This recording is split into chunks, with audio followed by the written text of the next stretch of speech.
ام المومنین سیدہ عائشہ رضی اللہ تعالی عنہا فرماتی ہیں کہ حضرت خولہ بنت حکیم مجھے ملنے آئیں۔ یہ بڑی خوبصورت وجیع الشکل خاتون تھیں اور بہت نفیس طبیعت کی مالکہ تھیں اور خوشبو بہت اچھی لگاتی تھیں اور خوش لباس تھیں، لیکن جب وہ مجھ سے ملیں تو ان کے کپڑے میلے کچیلے تھے، تو مجھے حیرت ہوئی۔ تو میں نے کہا کہ یہ کیا میں دیکھ رہی ہوں؟ تو اس خاتون نے کہا کہ حضرت عبداللہ ابن رواحہ اور میرے شوہر عثمان بن مظعون رضی اللہ تعالیٰ عنہ اور دیگر کچھ اصحاب نے اپنی راتوں کو عبادت کے لیے مخصوص کر لیا ہے اور دن کو وہ کثرت کے ساتھ روزے رکھتے ہیں اور گوشت نہیں کھاتے۔ تو میں بھی پھر ذرا اپنے آپ کو اس طرح سے آراستہ نہیں رکھتی کہ ان کا جو ذوق عبادت ہے اس میں میرا لباس مخل نہ ہو اور ان کی توجہ میری طرف مبذول نہ ہو۔ ان کا ایک شوق ہے تو اس شوق میں لگے رہیں۔ ام المومنین نے ان کے جانے کے بعد یہ بات حضور علیہ السلام کو بتائی کہ خولہ آئی تھیں اور انہوں نے یہ کہانی سنائی ہے۔ اسی وقت حضور ان صحابہ کے لیے نکلے،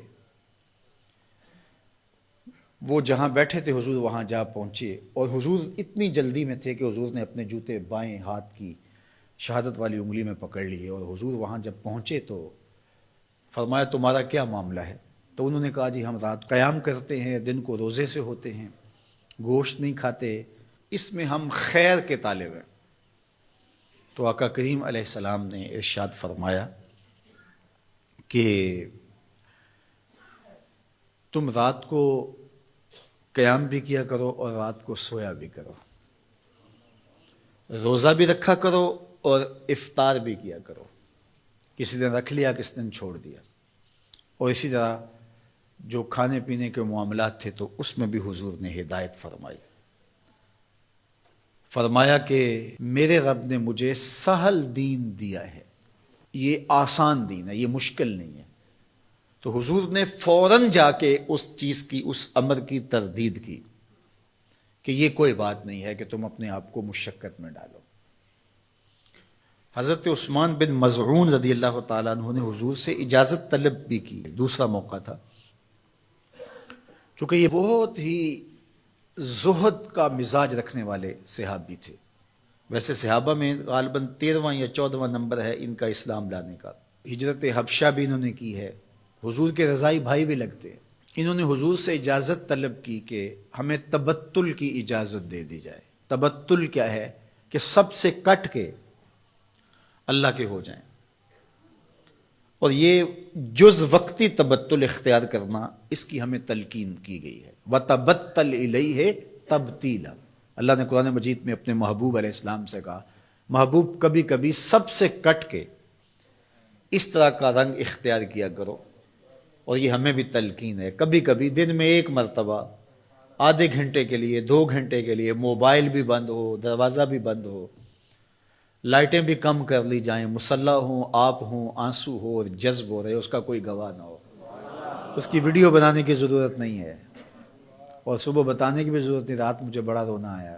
بالکل تبتل کا مطلب بس اسی کی ہو جاؤ۔ غار حرا کی خلوتیں تبتل ہیں، اعتکاف کے ایام تبتل ہیں، سحری کے لمحات کے اندر بیٹھ کر کے اپنے آپ کو سب سے کاٹ کے اس کے ساتھ وابستہ کر دینا، یہ تبتل ہے۔ یہ تو ہونا چاہیے، لیکن یہ تبتل کلیتاً کہ مکمل تبتل اختیار کر لیا جائے رہبانیت کی طرح، تو اس کی نفی کی گئی۔ لا رہبانیت فی الاسلام، کوہ غار کی زندگی، بیوی بچے چھوڑ دیے جائیں، گھر بار چھوڑ دیا جائے اور تبتل اختیار کر لیا جائے، اور جنگلوں کا راستہ لے لیا جائے اور وہاں جا کے وقت گزارا جائے اور ترک دنیا کر دی جائے۔ اسلام نے ترک دنیا سے ہمیں منع کیا ہے کہ ترک دنیا نہ کرو، لیکن غرق دنیا سے بھی منع کیا ہے کہ دنیا میں غرق بھی نہ ہو جاؤ۔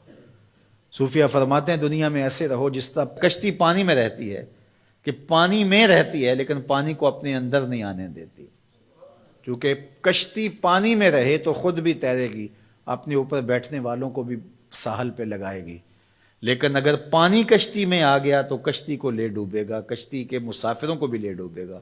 کہا تم دنیا میں رہو، دنیا تمہارے اندر نہ رہے۔ اگر دنیا تمہارے اندر آ گئی تو پھر تمہارا کچھ بھی باقی نہیں بچے گا۔ من نظر الی الدنیا نظر الحب اخرج اللہ تعالی من قلبہ نور الیقین والزہد۔ جو دنیا کی محبت میں غرق ہو جاتا ہے، اللہ اس کے دل سے زہد اور تقوی کے نور کو کھینچ لیتا ہے، پھر اس کے پلے کچھ بھی نہیں رہتا۔ تو یہ بھی منع کیا گیا ہے۔ لیکن دنیا ہی ترک کر دی جائے، دنیا ہی چھوڑ دی جائے اور کوہ و غار کی زندگی اختیار کی جائے، تو انسان کو اللہ نے بنایا ہی اسی لیے ہے کہ اس سے افزائش نسل ہو، معاشرت پیدا ہو، احکام شریعہ ہیں۔ جمعۃ المبارک فرض کیا گیا ہے سوائے مسافر کے اور مریض کے اور عورتوں کے، تو یہ اجتماع اسی لیے کیا گیا ہے۔ حج فرض کیا گیا، اجتماع ہے۔ جماعت کا کہا گیا ہے، اکیلے پڑھنے کے بجائے جماعت سے آگے پڑھو۔ تو یہ تو سالے معاشرے کے قیام کے لیے ساری چیزیں ہیں، تو تبتل سے منع کر دیا گیا۔ اور صحیح بخاری میں ہے کہ فرماتے ہیں اگر ہمیں حضور تبتل کی اجازت دے دیتے، صحابی فرماتے ہیں لختصینا، تو ہم اپنی مردانہ طاقتیں ختم کر لیتے اور ہم بالکل کٹ جاتے دنیا سے، لیکن حضور نے اس کی اجازت تبتل کی نہیں دی ہے۔